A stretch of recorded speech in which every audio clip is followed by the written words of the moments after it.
வணக்கம் நண்பர்களே, கார்த்தி சௌந்தர் யூடியூப் சேனலுக்கு உங்களை அன்போடு வரவேற்கிறோம். இன்றைய படைப்பின் தலைப்பு கண்ணாடி திரைகள், பகுதி 4. கனத்த மனதுடன் தனது ஃப்ளாட் அருகே இறங்கியவள் ஓய்ந்து போனவளாய் நடந்து வர, அவளது ஃப்ளாட் எதிரே இருந்த மரத்தின் நிழலில் பைக்கில் சாய்ந்தபடி அவளைத்தான் பார்த்து கொண்டிருந்தான் ஸ்ரீதர்.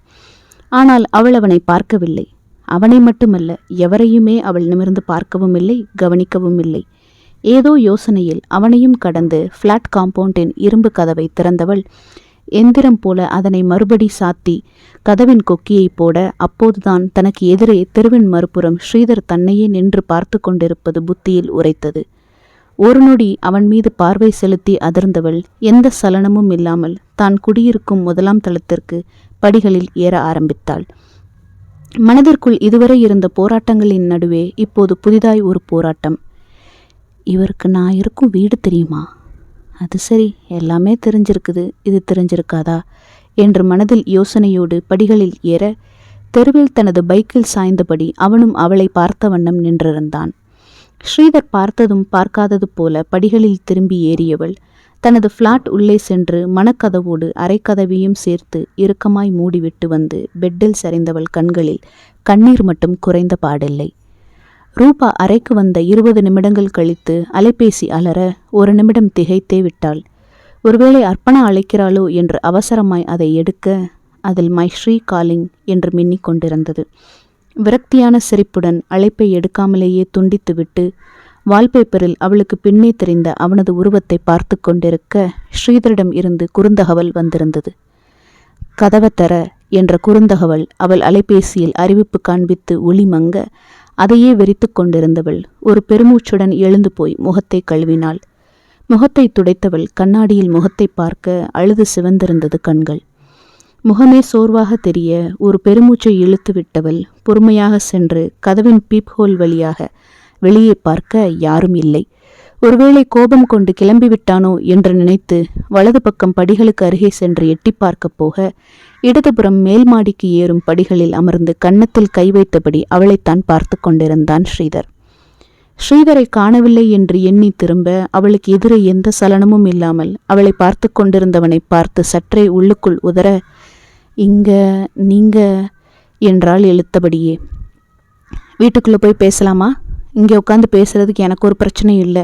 நீதான் இங்கே இருக்கிற, நீதான் எல்லாருக்கும் பதில் சொல்லணும் என்று சட்டையின் கைகளை மடக்கிக் கொண்டே ஸ்ரீதர் கேட்க, வாங்க என்று வெறுமையாய் சொல்லிவிட்டு உள்ளே சென்றாள். முதலாக தன்னவளின் வீட்டிற்குள் வந்தவன் அதை ஒவ்வொரு இடமாக நோட்டமிட சோஃபாவின் அருகே நின்றவள், என்ன விஷயம் என்று மொட்டையாக கேட்டாள். உன் வீடு நல்லா இருக்கு என்று அறைகளை நோட்டமிட்டபடியே அவன் சொல்ல, தேங்க்ஸ், நான் கேட்டதுக்கு பதில் வரலையே என்றால் ஹாலில் கிடந்த சில பொருட்களை ஒதுக்கியபடியே. அவளையே பார்த்தவன் எதுவும் பேசாமல் வீட்டை தான் பார்த்து கொண்டிருந்தான். துடைத்து தூசி தட்டி ஒழுங்கும் கிரையுமாக இல்லாவிட்டாலும் அவனது அறையை விட சுத்தமாகவே இருந்தது. தோழியின் வரவால் 2 நாட்கள் ஹோட்டலில் சாப்பிட்டதால் கிச்சன் கூட பாத்திரங்கள் இல்லாமல் சற்றே சுத்தமாக இருந்தது. ரூபாவிற்கு ஆரிகாமி செய்வதில் விருப்பம் என்பதால் அவளது ஆஃபீஸ் கேபின் பார்த்தாலே தெரியும், சிறு சிறு தாளில் பொருட்கள் செய்து வைத்திருப்பாள். ஆனால் இங்கே வீடு முழுவதும் அலங்கரித்திருந்தாள். கண்ணுக்கு உறுத்தாத வகையில் பொருத்தமான இடங்களில் ஒட்டி வைக்கப்பட்டிருந்ததை பார்க்க அழகாக இருந்தது. சிறியதான மீன் தொட்டி ஒன்று வைத்திருந்தாள். இன்னும் பால்கனியில் சில பூச்செடிகள் வைத்திருந்தாள். ஹாலில் இருந்து பார்த்தாலே தெரிந்தது. டேபிளில் அவளது ஐடி கார்டு இருந்தது. அதனை எடுத்து பார்த்தவன் அருகே இருந்த படங்களையும் கலர் பென்சில்களையும் பார்த்து கொண்டிருந்தான். அலுவலகத்தில் வெள்ளிக்கிழமையானால் கருப்பு வெள்ளை கார்ட்டூன் ஓவியங்களை பிரிண்ட் செய்து கொண்டு கிளம்புவாள். ஏதேனும் சிறு பிள்ளைகளுக்கு கொடுப்பாள் என்று நினைத்திருக்க, அவள்தான் நிறம் கொடுத்து பொழுது போக்குகிறாள் போல என்று மனதிற்குள் சிரித்தவன் அதையெல்லாம் ஒவ்வொன்றாய் பார்க்க, ரூபா அவன் பதிலேதும் சொல்லாததைக் கண்டு தொண்டையை செரும அவள் புறமும் திரும்பாமலேயே, சொல்லு என்றான் ஸ்ரீதர். நீங்க தான் சொல்லணும் என்று ரூபா சொல்ல, நமக்கு சுப்ரீம் கோர்ட் ஆர்டர் வந்தும் காவேரி மேலாண்மை வாரியம் அமைக்கலை. கர்நாடகா தமிழ்நாட்டை ஏமாத்துது. எப்படி இதுக்கு நியாயம் கிடைக்க பண்ணலாம்? வழி சொல்லு, ரொம்ப அவசரம். அதுக்கு தான் லீவ் போட்டு அடிச்சு பிடிச்சு உன் வீடு தேடி வந்திருக்கேன் என்றான் குரலில் எந்த பிசிறும் இல்லாமல். என்று வெளிப்படையாகவே ரூபா எரிச்சல் கொள்ள, எனக்கும் இப்படி தான் இருக்குது நீ பேசுகிறத கேட்கும்போது என்று சோஃபாவில் வந்து அமர்ந்தவன் அதன் அருகே நின்றவளை முறைத்து பார்க்க, அவன் அருகே நின்றவள் டேபிள் அருகே சென்று அதில் சாய்ந்தபடி நின்று கொண்டாள். எனக்கு பதில் சொல்லு ரூபா என்றான் ஸ்ரீதர். என்னோட பதில் உங்களுக்கு புரிஞ்சிருக்கும்னு நினைக்கிறேன் ஸ்ரீதர் என்று அவள் பதில் சொல்ல, காரணம் சரியா இல்லாமல் எதிலிருந்தும் பின்வாங்க நான் முட்டாளும் இல்லை கோழையும் இல்லை என்றான் அவன்.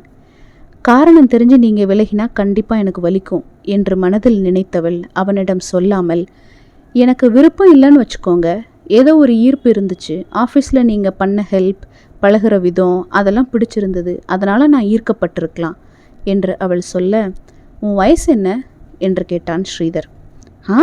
என்று அவள் கேள்வியாக பார்க்க, பொண்ணுங்க கிட்ட கேட்கக்கூடாது தான், ஆனால் இன்ஃபேக்சுவேஷன் வர வயசு இல்லை, அதுக்காக அப்படி கேட்டேன். உனக்கு 25 வயசு ஆகுது, இப்போது உனக்கு ஒருத்தர் மேலே ஈர்ப்பு வருமா? எனக்கு புரியல என்று அவன் கோபமாக பேச, நீங்கள் நம்பி தான் ஆகணும் என்றாள் ரூபா. உனக்கு என்ன பிரச்சனை? என் காதலை ஏற்றுக்கோன்னு நான் சொல்லவே இல்லை, ஆனால் உன்னோட காதலை கூட நீ ஒப்புக்கொள்ள மாட்டேங்கிறியே, அப்படி என்ன பிரச்சனை உனக்கு என்று கேட்டான் ஸ்ரீதர். என்னோட தனிப்பட்ட விஷயங்களை உங்ககிட்ட சொல்லணும்னு எந்த அவசியமும் இல்லை என்று டேபிளில் நன்றாக சாய்ந்தபடி சொல்ல, அவளை சோஃபாவில் அமர்ந்தபடியே முறைத்தவன் எழுந்து கொள்ள அவனை அதிகம் கோபப்படுத்தி விட்டேனோ என்று நினைத்து சரியாக நின்றாள். அவள் அருகே கோபமாய் வந்தவனை அண்ணாந்து பார்க்க, எனக்கு கொஞ்சம் காஃபி கிடைக்குமா என்றான் அவன். வழி என்றாள் அவள் தயக்கமாக. என்ன என்று புருவம் சுருக்கி பார்க்க, வழி வழி விடுங்க என்று அவன் நெருங்கி நின்றதை சுட்டிக்காட்ட, போ என்று வழிவிட்ட தப்பித்தோம் பிழைத்தோம் என்று சமையலறை பக்கமாய் ஓடிவிட்டாள். ஸ்ட்ராங்காக வேணுமா லைட்டாக போடவா என்று சமையலறையிலிருந்து கத்த, உனக்கு தெரிஞ்சதை போடு, நான் அப்புறமா பேர் வச்சுக்கிறேன் என்றான் அங்கிருந்தே ஆனந்த விகடனை கையில் எடுத்தபடி. அவனது பதிலில் வெளியே எட்டி பார்த்து முறைக்க அவனோ புத்தகத்தில் மூழ்கிவிட்டிருந்தான். அவனுக்கு மட்டும் ஒரு கோப்பையில் எடுத்து வர, உனக்கு வேணாமா என்று கேட்டான் அவளிடம். இல்லை, நான் இப்போ கொஞ்சம் முன்னாடி தானே ஹாஸ்பிட்டலில் குடித்தேன், இப்போ மறுபடியும் குடித்தா பசிக்காது, நீங்கள் குடிங்க என்று சொல்ல, காப்பியை எடுத்து வாயில் வைத்தவன் சுவை நன்றாக இருக்க, நீ சர்க்கரை நிறையா போட்டிருக்க, ஆனால் நல்லா தான் இருக்குது என்றான் ஸ்ரீதர். நான் சுகர் பேஷண்ட்டா, உங்களை மாதிரி ஹாஃப் சுகர் போடுறதுக்கு என்று இயல்பாக பேச இருவரும் சிரித்து கொண்டனர். மற்ற நேரம்லாம் இயல்பாக பேசுகிறியே, காதலுக்கு மட்டும் ஏன் தடை சொல்கிற? என் மேலே நம்பிக்கை இல்லையா? நான் ஏமாத்திடுவேன்னு பயப்படுறியா என்று வெளிப்படையாக கேட்டான் ஸ்ரீதர்.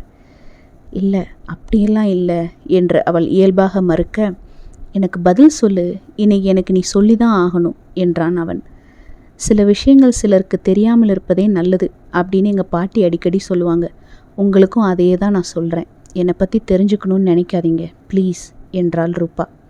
அப்போ நீ இப்படியே இருக்க போறியா? எப்படியும் யாரையாச்சும் கல்யாணம் பண்ண போகிற, அதையே நானாக இருக்கக்கூடாது? உனக்கு பயமாக இருந்தால் சொல்லு, நான் எங்கள் அப்பாவை கூட்டிகிட்டு வந்து உங்கள் வீட்டில் பேசுகிறேன். எனக்கு பயம் இல்லை, எனக்கு நீ வேணும், உன்னை தான் நான் நேசிக்கிறேன் என்று அவன் சொல்ல, கல்யாணமா? எனக்கா என்று விரக்தியாக சிரித்தாள் ரூபா. அப்புறம் நீ கல்யாணம் பண்ணிக்காம சந்நியாசம் போறியா என்று நக்கலாக கேட்டான் ஸ்ரீதர். ஆனால் அவள் அதற்கு எந்த பதிலும் பேசாமல் அமைதியாக இருக்க, அவள் முகம் மட்டும் இறுக்கமாயிருந்தது. அவளது மௌனம் கண்டு அவளை ஏறிட்டு பார்க்க ஸ்ரீதர் அவளை மெதுவாக கையில் தட்டி உணர்வு வந்தவளாய் அவனை ஏறிட்டாள். என்ன என்ன சொன்னீங்க என்று அவனிடம் மறுபடியுமாக கேட்க, அதிலேயே அவன் சொன்னதை அவள் கவனிக்கவில்லை என்று புரிந்தது அவனுக்கு. ரூபா, உனக்கு என்ன பிரச்சனை, என்கிட்ட சொல்ல முடியாத அளவுக்கு என்று அவன் கேட்க, உங்ககிட்டன்னா உங்களுக்கு எனக்கும் நடுவில் என்ன இருக்கு என்று அவள் மறுபடியும் முதலில் இருந்து ஆரம்பித்தாள். அதில் கோபம் கொண்டவன் அவளை இழுத்து கொண்டு போய் பால்கனி அருகே வெளிச்சம் வரும் இடத்தில் நிறுத்திவிட்டு அவள் தோளில் கைப்போட்டு சேர்த்து அணைத்தபடி தனது தந்தைக்கு அழைத்தான். வீடியோ கால் செய்கிறான் என்று உணர்ந்தவள், என்ன பண்றீங்க என்று அவனது கையை எடுக்க முயல அதற்குள் அவனது தந்தை அழைப்பை எடுத்திருந்தார்.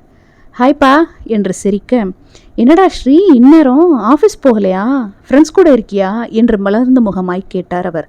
பா, இது ரூபா, என்னோட கூட ஒர்க் பண்ணுறா, இவளை எனக்கு ரொம்ப பிடிச்சிருக்கு, இவளுக்கும் தான், ஆனால் ஒத்துக்க மாட்டேங்கிறா, சீக்கிரமே புரிய வச்சிருவேன், உங்களுக்கு ஓகேவா என்று கேட்க, என்ன ஸ்ரீ இப்படி சொல்கிற என்று சிரித்தார் அவர் அப்பா. உண்மைதான்ப்பா, இவ ஓகே சொல்லலைன்னா இவங்க வீட்டில் நீ தான் பேசணும், அதனால தான் உங்களுக்கு ஃபோன் பண்ணி காமிச்சேன், உங்கள் விருப்பம் சொல்லுங்க என்று அவன் வெளிப்படையாக தன் தந்தையிடம் பேசி கொண்டிருக்க, உன் இஷ்டம்தான் ஸ்ரீ, உன்னை விட்டால் எனக்கு யார் இருக்கா? ரூபா, ரூபா தானேம்மா உன் பேரு என்று அவர் வீடியோ காலில் அவளிடம் கேட்க சங்கடமான புன்னகை ஒன்றை சிந்தினாள் அவள். எனக்கு அவன் ஒருத்தன் மட்டும்தான் புள்ள, அவனை என்கிட்ட இருந்து பிரிச்சிட மாட்டியேம்மா என்று அவர் கரிசனையாக அவளிடம் கேட்க ரூபா திகைத்துதான் போனாள். பா, அதெல்லாம் அவள் அப்படிப்பட்ட பொண்ணு கிடையாது. உங்களுக்கு ஓகே தானே? நான் சீக்கிரமே இவளை நம்ம வீட்டுக்கு கூட்டிகிட்டு வரேன், பை என்று அழைப்பை துண்டிக்க அவன் கைகளை அவசரமாக உதறியவள், உங்களுக்கு அறிவு இருக்கா? என்ன பண்ணிகிட்டு இருக்கிறீங்க என்று அழுக ஆரம்பித்து விட, நீ உண்மையை இதுக்கு மேலே மறைக்க முடியாது ரூபா, நீ என்னை காதலிக்கிற, அது நிஜம் என்று அவளை நெருங்க சுவரோடு ஒன்றி போனாள். அவள் கண்ணீரை துடைத்தவன், நீ உன்னை பற்றி எதுவும் சொல்ல வேண்டாம், நானும் எதுவும் தெரிஞ்சுக்க வேண்டாம், நீ என்னை காதலிச்சா போதும், உன் மனசை எனக்கு தந்தா போதும் என்று அவளை அணைத்து கொள்ள அவள் இன்னும் அதிகமாய் அழுதாள். என்னை விட்டுருங்க ப்ளீஸ் என்று அங்கேயே அமர்ந்து அழுக ஆரம்பிக்க, என்ன காரணம் சொல்ல போகிற? உனக்கு குழந்தை எதுவும் இருக்குன்னு சொல்ல போறியா? இல்லை ஏற்கனவே கல்யாணம் ஆகிருச்சா? இல்லை நிச்சயம், காதல் தோல்வி, அப்பா அம்மா ஒத்துக்க மாட்டாங்க, ஜாதி பிரச்சனை, என்ன காரணம் சொல்ல போகிற? நீ கர்ப்பமாக இருந்தாலே பரவாயில்லன்னு யோசிச்சு நீ தான் வேணும்னு முடிவு பண்ணவனா? என்னோட முடிவு மாறாது, நீ என்ன சொன்னாலும் என்று அவள் எதிரே மண்டியிட்டு அவளது உச்சியில் இதழ் பதிக்க அவனை தள்ளிவிட்டாள் ரூபா. அதில் தடுமாறி விழுந்தவன் எழுந்து அவள் அருகே அமர்ந்து அவள் கரத்தை தனது கரத்திற்குள் பொருத்தி கொள்ள என்று உதறியவள் முட்டியை கட்டிக்கொண்டு அழ ஆரம்பித்தாள். அவள் எத்தனை அழுதாலும் சரி, இன்று முடிவு தெரியாமல், காரணம் புரியாமல் அவளை விட்டு விலகுவதில்லை என்று அவள் எதிரே அமர்ந்து விட்டான் ஸ்ரீதர். அங்கே அர்ப்பணாவை அழைத்து கொண்டு கிளம்பிய அகத்தியன் பெங்களூரில் இருந்து சென்னைக்கு விமானம் ஏறியிருந்தான். அவள் மேல் மலையளவு கோபம் இருந்தது என்றாலும் எதுவும் பேசவில்லை. அவளுக்கு தேவைக்கு என்று எல்லாம் வாங்கி கொடுத்தவன் எதுவும் பேசாமல் அமர தனது அமைதியை துளைத்து விட்டிருந்தாள் அர்ப்பணா. அவனிடம் பேச்சு கொடுத்தால் அவனது கோபம் மட்டுப்படுமோ என்று யோசித்து, மனோ கூட்டிகிட்டு வரலையா என்று கேட்டாள் அமைதியாக. மனோ ஸ்கூல் போயிருக்கான், ஆனால் உனக்கு என்ன திடீர் கவலை எங்களை பற்றி என்று அகத்தியன் திருப்பி கேட்க, அது என்று இழுத்தாள் அவள். பேசாத, உன் மேலே அவ்வளோ கோபம் இருக்கு எனக்கு. என்கிட்ட இருந்து எவ்வளோ பெரிய விஷயத்த மறைச்சிருக்க. இப்படியெல்லாம் பண்ணுறதுக்கு உனக்கு எங்கே இருந்து இவ்வளோ தைரியம் வந்தது? உன்னை பார்க்கவே எனக்கு பிடிக்கல, தயவு செஞ்சு என் கூட பேசாத, அதுதான் உனக்கும் நல்லது எனக்கும் நல்லது என்று அடிக்குரலில் சீறிவிட்டு தனது ஸ்லீப் மாஸ்க் எடுத்து மாட்டிக்கொண்டான் அவள் முகம் பார்க்க பிடிக்காமல். தொடரும். அன்புடன், கார்த்தி சௌந்தர்.